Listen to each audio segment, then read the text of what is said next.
नमस्कार मित्रांनो. कल्पना करा, रस्त्यावर एखादी व्यक्ती मदतीसाठी ओरडत आहे. आजूबाजूला अनेक लोक उभे आहेत.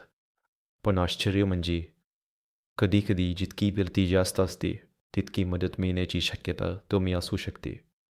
यालाच सायकोलॉजीमध्ये बायस्टँडर इफेक्ट म्हणतात. 1960च्या दशकात सायकोलॉजिस्ट्स यांनी या विषयावर संशोधन केलं. त्यांना आढळलं की जेव्हा एखादी व्यक्ती एकटी असते, तेव्हा ती मदत करण्याची शक्यता जास्त असते. पण जेव्हा अनेक लोक उपस्थित असतात, तेव्हा प्रत्येकाला वाटू शकतं कोणीतरी दुसरा मदत करेल. यालाच डिफ्युजन ऑफ रिस्पॉन्सिबिलिटी म्हणतात. म्हणजे जबाबदारी अनेक लोकांमध्ये विवादी गेल्यासारखी वाटते. परिणामी कधीकधी कोणीच पुढे येत नाही. महत्त्वाची गोष्ट म्हणजे याचा अर्थ लोक वाईट असतात असा नाही. अनेकदा लोक परिस्थिती समजून घेण्याचा प्रयत्न करत असतात, इतरांच्या प्रतिक्रियेची वाट पाहत असतात, किंवा त्यांना खरंच मदत आवश्यक आहे का याबद्दल खात्री नसते. म्हणूनच गर्दीतसुद्धा निष्क्रियता दिसू शकते. पण या संशोधनातून एक महत्त्वाचा धडा मिळतो.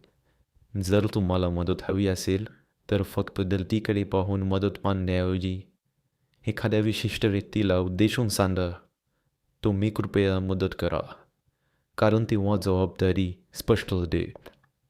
आणि जर तुम्ही एखादी आपत्कालीन परिस्थिती पाहिली तर मदतीसाठी पुढे या किंवा योग्य आपत्कालीन सेवांना संपर्क करा.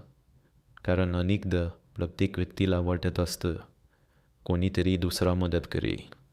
पण जर सगळेच तसंच विचार करत राहिले तर मदत उशिरा पोहोचू शकते. बायस्टँडर इफेक्ट आपल्याला हेच दाखवतो की गर्दीत जबाबदारी अनेकदा विरघळून जाते आणि कधीकधी एका व्यक्तीने पुढे येणं संपूर्ण परिस्थिती बदलू शकतं. हा व्हिडिओ तुम्हाला आवडला असेल तर लाईक करा, शेअर करा आणि चॅनल सबस्क्राईब करायला विसरू नका. धन्यवाद.